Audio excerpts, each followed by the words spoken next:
پرچیاں عموماً جو آئی ہوتی ہیں میں نے تفصیلی ویڈیوز ریکارڈ کروائی ہوتی ہیں. میں کوشش کروں گا کہ مختصر ایک ورڈکٹ دے دوں تاکہ آپ کو پتہ چل جائے, اور جو اس کے ساتھ جڑے ہوئے معاملات ہوں گے ان کے لیے میں اپنی کوئی ویڈیو آپ کو ریفر کر دوں گا کہ اگر آپ کو زیادہ شوق ہے اس میں مزید تفصیل میں جانے کا تو آپ فلاں میری ویڈیو دیکھ لیں, انشاءاللہ آپ کو بات سمجھ آ جائے گی. عورت کی حکمرانی کے بارے میں آپ کا کیا موقف ہے؟ دیکھیں, عورت کی ایسی حکمرانی جس میں اوورآل وہ بادشاہ ہو, ڈکٹیٹر ہو, وہ تو بالکل اسلام میں جائز نہیں ہے. جس طرح صحیح بخاری میں آتا ہے کہ جب پرشیا کی عورت حاکم بنائی گئی, نبی علیہ السلام نے فرمایا کہ وہ قوم کبھی فلاح نہیں پا سکتی کہ جو اپنی حکمرانی کسی عورت کے سپرد کر دے, اور وہی ہوا. نبی علیہ السلام کی وفات کے بعد حضرت عمر کے دور میں پرشین امپائر بھی تباہ و برباد ہو گئی, مسلمانوں کے پاس آ گئی. اسی حدیث کو بخاری میں ایک صحابی نے بیان کیا کہ جنگ جمل کے دنوں میں مجھے ایک حدیث نے بڑا نفع پہنچایا کہ میں نے ارادہ کیا تھا کہ میں سیدہ عائشہ کے ساتھ شامل ہو کر حضرت علی کے خلاف جنگ کروں, لیکن مجھے حضور کی وہ حدیث یاد آ گئی کہ جو قوم اپنی باغ دوڑ کسی عورت کے حوالے کر دے وہ فلاح نہیں پا سکتی, تو میں پھر حضرت عائشہ کی حمایت سے ہٹ گیا. آپ دیکھیں کافروں والی حدیث اس صحابی نے حضرت عائشہ پہ لگائی ہے, کیونکہ اس زمانے میں یہ نہیں ہوتا تھا کہ یہ کافروں والی ہے یہ مسلمانوں والی ہے, اصول پہ بات ہوتی تھی. تو کہتے ہیں کہ میں اس حدیث کی وجہ سے بچ گیا اور میں نے پھر حضرت عائشہ کا ساتھ نہیں دیا, اور پھر جنگ جمل کا جو اینڈ ہوا وہ بھی آپ کے سامنے ہے. تو اس اعتبار سے جو اوورآل حکمرانی ہے وہ تو منع ہے جبکہ ایک حکومت والا معاملہ ہو. البتہ اوورآل جو حکمرانی ہے اس کے انڈر جو عورتوں کے معاملات یا کسی خاص معاملے کے لیے عورتوں کے سپرد حکمرانی کو کرنا تو وہ جائز ہے. بلکہ ہمارے جو اس ماڈرن دور کے اندر اگر کوئی عورت پرائم منسٹر بھی بنتی ہے نا, اس کے اوپر وہ شرعی حکم نہیں لگے گا, کیونکہ یہاں پہ پرائم منسٹر جو ہے وہ کوئی ڈکٹیٹر یا بادشاہ تو ہوتا نہیں ہے کہ اس کے ہاتھ میں باغ دوڑ ہوتی ہے. نہیں, وہ تو بیچارہ ایک مورا ہوتا ہے, پارلیمنٹ کی اپروول کے بغیر وہ کچھ کر نہیں سکتا. وہ اگلے بادشاہ ہوتے تھے جو کہتے تھے سر قلم کر دو. یہاں تو روزانہ صحافی جو ہے وہ پرائم منسٹر کے سر قلم کر کے رات کو سوتے ہیں. آپ امیجن کر سکتے ہیں اگر یہ واقعی حکمران ہو, کسی صحافی کی جرت ہے کہ وہ جھوٹے الزامات پرائم منسٹر کے اوپر لگائے؟ لیکن آپ دیکھتے ہیں کیا کچھ ہوتا رہا ہے پچھلے 10-12 سالوں میں, آپ نے دیکھا نہیں. اور جن کے خلاف بولنا چاہیے وہاں نہیں بولتے, اور جب بولتے ہیں تو اٹھائے جاتے ہیں. ٹھیک, تو وہ ہے نا, ان کے اوپر کوئی عورت نہیں بننی چاہیے, یعنی کوئی عورت آرمی چیف نہیں ہونی چاہیے. ہاں یہ مانا. پرائم منسٹر بیچارہ بولا بالا سا, چیف منسٹر بھی بن جائے کوئی مسئلہ نہیں, چھڑ دو مریم نواز نو. کیا آپ علیہ السلام کے زمانے میں خواتین حضور کے پیچھے باجماعت نماز پڑھتی تھی؟ اگر ہاں تو اب مسجد میں کیوں نہیں پڑھتی؟ یہ سارے مجرم حنفی ہیں اس مسئلے میں. پڑھتی تھی. آج بھی یورپ میں, امریکہ میں, پورے سعودی عرب میں عورتیں پڑھتی ہیں نماز. یہ ان ظالموں نے جو ہے نا یہ حق عورتوں سے چھینا ہے.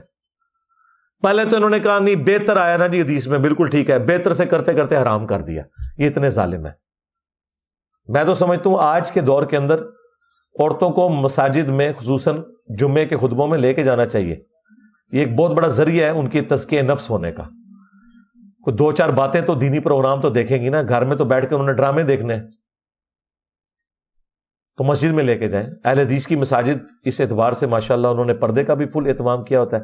البتہ اعتکاف کے اعتبار سے میرا موقف یہ ہے کہ اس دور میں جو کیمرے کا فتنہ ہے اس میں 10 دن کے لیے کسی عورت کو ایسی مسجد میں چھوڑنا جہاں کیمرے لگے ہوئے ہیں اور خطرہ ہے کہ کوئی ویڈیوز بنائے گا, تو اس سے بہتر ہے وہ گھر میں اعتکاف کرے. اور اگر ایسا خطرہ نہیں تو عورت کو بھی اعتکاف مسجد میں ہی کرنا چاہیے. کیا برائلر مرغی حلال ہے یا حرام؟ کیونکہ فارم والے انہی مرغیوں کا فضلہ زندہ برائلر مرغیوں کو کھلاتے ہیں. اور بھئی یہ شریعت مرغیوں کے اوپر تو نہیں اپلائی ہوتی, اس فضلے کو تو چھوڑ دیں. عام جو آپ کی گھر کی مرغیاں ہیں وہ بھی تو چھپکلی کیڑے مکوڑے نہیں کھاتی ہیں, ان کے اوپر تو شریعت نہیں اپلائی ہوتی نا, سب کچھ کھاتی ہیں تو وہ حلال ہے, ان کے اوپر شریعت اپلائی نہیں ہوتی. ویسے اگر آپ کا دل نہیں کرتا تو چند دن کے لیے اپنی مرغی کو آپ باندھ کے کوئی اس طرح کی خوراک کھلائیں جو آپ کی ہے. کوے کو نہیں باندھنا آپ نے. ہاں ہاں کوے کو نہیں باندھنا, کوے کو آپ بے شک 1 مہینے کے لیے بھی باندھیں, کوا حرام ہی ہے, وہ گوشت خور ہے, وہ حلال میں نہیں آتا. کیا احتراماً کسی بڑے کے گھٹنے کو ہاتھ لگانا مناسب ہے؟ بالکل لگا سکتے ہیں, کوئی مسئلہ نہیں ہے, لیکن حد رکوع نہیں جھکنا, یہ ذہن میں رکھیے گا. آپ سوچ رہے ہیں کیسے لگا سکتے ہیں؟ بالکل لگا سکتے ہیں. آپ کا بڑا جو ہے وہ کرسی پہ بیٹھا ہے, آپ زمین پہ بیٹھے ہیں, آپ اس کے گھٹنے پہ ہاتھ رکھ سکتے ہیں. ماں ہے, باپ ہے, چرپائی پہ لیٹے ہوئے ہیں, آپ ان کے پاؤں بھی چوم سکتے ہیں. حد رکوع تو نہیں جھک رہے. آپ چرپائی کے اگر ایک کنارے پہ بیٹھے ہوں اور پاؤں ایسے چوم لیں یا ہاتھ چوم لیں تو حد رکوع تو نہیں جھک رہے. حد رکوع جھکنا حرام ہے. حنیف قریشی صاحب کہہ رہے تھے انجینئر صاحب سے طریقہ پوچھیں. لو جی طریقہ پھر سامو کہ بغیر جھکے ہوئے پاؤں کیسے چومے جا سکتے ہیں, اور جا کے سیدھا پیر دے بھی تھلے وڑ گیا سی. دیکھیں پیر چومنے پہ نہیں, پیر کے نیچے گیا, وہ نیچے جا کے اس نے ایسے چوما ہے.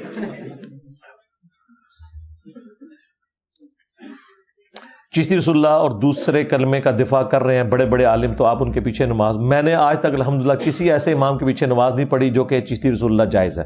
بالکل ان کے پیچھے کوئی نماز نہیں ہوتی, نہ آپ نے ان کو چندہ دینا ہے. میں نے کب یہ کہا ہے؟ کبھی بھی نہیں کہا. رہی عام بریلوی یا دیوبندی عوام, ان بیچاروں کو تو پتہ ہی نہیں تھا. پتہ ہے تو اس لیے یہاں کے بیٹھے ہوئے نا. آپ مجھے بتائیں آپ میں سے کتنے لوگ ہیں جو اس پلیٹ فارم سے اٹیچ ہونے سے پہلے بریلوی دیوبندی تھے؟ تھے نا. ہاں تو جب آپ کو پتا چلا تو آپ ادھر آ گئے. تو میں سارے دیوبندیوں کو کس طرح کہہ دوں کہ وہ تھانوی رسول اللہ کے ماننے والے ہیں؟ تو جو علماء واقعی دفاع کر رہے ہیں کیمرے پہ آ کے اور وہ کہہ رہے ہیں یہ بالکل جائز پڑھایا انہوں نے, ان کے پیچھے نماز نہیں ہوگی, بالکل نہیں ہوگی, نہ چندہ دینا ہے ان کو. کیا والدین کی خواہش کے خلاف اپنا پروفیشن اختیار کرنا ان کی نافرمانی ہے؟ میری والدہ کی خواہش ہے کہ میں ڈاکٹر بنوں مگر میں ایسا نہیں کرنا چاہتا. یار یہ ماں باپ جو ہے خواہ زبردستی کرتے ہیں, یہ آپ کا رائٹ ہے, جو مرضی آپ کریں. معروف طریقے سے چلنا ہے, پروفیشن آپ نے خود اڈاپٹ کرنا ہے. مثلا میں آپ کو اپنا بتاتا ہوں, میرے ماں باپ نے پورا زور لگایا میٹرک میں کہ میں ایف ایس سی میں میڈیکل کی فیلڈ میں جاؤں, اور میرا انٹرسٹ 0 تھا. اگرچہ آج مجھے میڈیکل کی فیلڈ میں بھی بہت کچھ پتا ہے اپنے انٹرسٹ کی وجہ سے. میرا انٹرسٹ انجینئرنگ کی فیلڈ میں تھا, تو میں نے اپنے ماں باپ سے کہا کہ میں تو نہ میرا میرٹ بننا ہے اور نہ میں پڑھ سکوں گا, اگر پڑھانا ہے مجھے آپ نے تو اس فیلڈ میں پڑھائیں, مجھے امید ہے اس میں میرا میرٹ بھی بنے گا کیونکہ یہ میری شوقیہ ایک فیلڈ ہے. تو آج وقت نے ثابت کیا, ٹھیک ہے. اور پھر جو بعد میں ہو گیا وہ تو آپ کے سامنے ہے. میں ڈاکٹر بن کے یہ کچھ مولویوں کے ساتھ نہیں کر سکتا تھا. ڈاکٹر تو بیچارے بڑے معصوم ہوتے ہیں, ان کی کریٹیکل تھنکنگ وہ نہیں ہوتی جو انجینئرز کی ہوتی ہے. انجینئرنگ اپلائیڈ سائنسز ہے, ان کو کمپیریٹیو چیزوں کا آئیڈیا ہوتا ہے, 50 جگہ ان کا بیک وقت دماغ چل رہا ہوتا ہے. ڈاکٹر تو بیچارے رٹے مارتے رہتے ہیں, اتنا ان کا سخت قسم کا کورس ہوتا ہے. انجینئرنگ میں دماغ آپ کا کھلتا ہے, آپ میتھمیٹکس کے گرد گھومتے ہیں, آپ کو پتا چلتا ہے کہ آپ نے معاملات کو کس طرح ٹیکل کرنا ہے پریکٹیکل فیلڈ کے اندر. مرد سر کے بال کتنے لمبے رکھ سکتا ہے؟ اتنے رکھ سکتا ہے کہ کندھے سے نیچے نہ جائیں. کندھے سے نیچے چلے گئے تو عورتوں کے ساتھ مشابہت ہے, اور عورتوں نے کندھے سے اوپر کر لیے تو مردوں کے ساتھ مشابہت ہے. مسلم شریف میں موجود ہے, امہات المومنین نے حضور کی وفات کے بعد اپنے بال چھوٹے کروا دیے تھے کندھے تک, کیونکہ ان کے لیے تو اب کوئی مرد نہیں تھا جس کے لیے وہ زینت کرتے. تو انہوں نے ایک تو اپنا سر بھی ہلکا کر لیا اس حوالے سے کہ چلو تھوڑے بال سنبھالنا بھی آسان, لیکن کندھے سے نیچے نیچے ہوں گے, اور مرد نے کندھے سے اوپر اوپر, زیادہ سے زیادہ کندھے کو ٹچ کر سکتے ہیں, اس سے نیچے نہیں. یہ جو آپ کو لمبی لٹوں والے جو پیر فقیر نظر آتے ہیں سب حرام ہے اس طرح کے بال رکھنا سب کے نزدیک.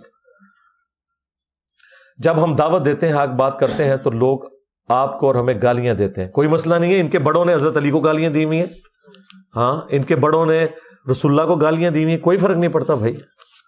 یہ تو آپ شکر ادا کیا کریں کہ آپ بھی نبی الاسلام اور صحابہ اور اہل بیت کی سنت پہ عمل کر رہے ہیں. گالی کھانا سنت ہے, اور سنتیں تو پتہ ہے نا لوگوں کو, جی فلاں چیز کھانا سنت, فلاں گالی کھانا بھی سنت ہے. ہاں اس سنت پہ بھی عمل کرنا ہے نا. اگر میں کسی کو رفع دین کے بارے میں بتاؤں تو وہ کہتے ہیں کہ ہمارے باء اجداد سارے غلط کیسے ہو سکتے ہیں, آپ کو ان سے زیادہ علم ہے. ان کو کہ بالکل دیکھیں, چشتی رسول اللہ تھانوی رسول اللہ بھی تو آیا ہے نا, اگر علم میں سے یہ نکالا ہے انہوں نے تو یہ رفع دین تو چھوٹی بات ہے. اور دوسرا ان کو بتایا کریں واقعی ہمارے بزرگ غلط نہیں تھے, اسی لیے تو دیکھو عبد القادر جیلانی رفع دین سے نماز پڑھتے تھے. ہاں غداری تو کی ہے ان قادریوں نے, باپا جانی ہو یا احمد بریلوی ہو یا اشری تھانوی ہو, کہ یہ سارے عبد القادر جیلانی کو پیرانے پیر کہتے رہے. وہ رفع الیدین سے پڑھتے نہیں جی وہ عملی تھے تو تسی کیوں انفی ہو؟ پیر عملی مرید انفی، اور پیر کو پوری زندگی پتہ ہی نہیں چلا کہ رفع الیدین منسوخ ہو گیا، جو پیرانے پیر ہے، یعنی آپ کا علم عبد القادر جیلانی سے زیادہ ہے۔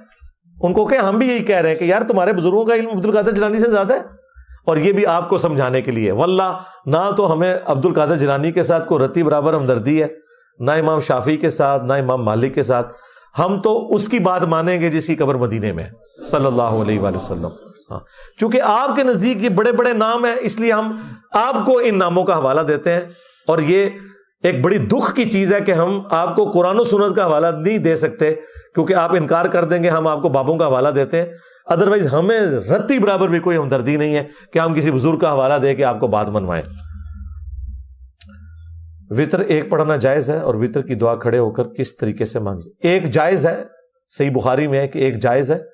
قاسم بن محمد بن ابی بکر کہتے ہیں کہ صحابہ کو میں نے 3 وطر پہ پایا، لیکن ایک بھی جائز ہے۔ تو ایک جب پڑھیں گے تو جس طرح آخری رکعت ہوتی ہے اسی طریقے سے پڑھیں گے آپ۔ دعا اپنے رکوع سے پہلے مانگنی ہے اور ہاتھ باندھ کے ہی مانگنی ہے۔ ہاتھ اٹھا کے جو دعا ہے رکوع کے بعد وہ قنوت نازلہ کے لیے ہوتی ہے، قنوت وطر کے لیے نہیں ہوتی۔ صبح کی نماز فجر کی سنت جماعت کے بعد پڑھ سکتے ہیں؟ جی پڑھیں، بالکل موجود ہے، المستدرک للحاکم میں، ترمذی میں بھی روایت موجود ہے، حاکم کی سند صحیح ہے۔ نبی علیہ السلام مسجد سے باہر نکل رہے تھے، آپ نے ایک شخص کو 2 رکعتیں پڑھتے ہوئے دیکھا، آپ کھڑے ہو گئے، آپ نے فرمایا قریب ہے کہ کوئی فجر کی 4 رکعتیں پڑھنا شروع کر دے، تو یہ تو نے کون سی 2 رکعتیں اور پڑھی ہیں؟ اور یہ واقعے کا اتنا حصہ بخاری میں بھی ہے۔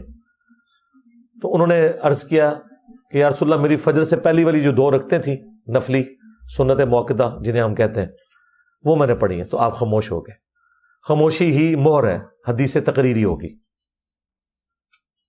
ایک ساتھ جب متعدد مساجد میں اذانیں ہو رہی ہوں تو کیا سب کا جواب دینا فرض ہوگا؟ نہیں، فرض تو کسی کا بھی نہیں ہے، یہ سنت عمل ہے۔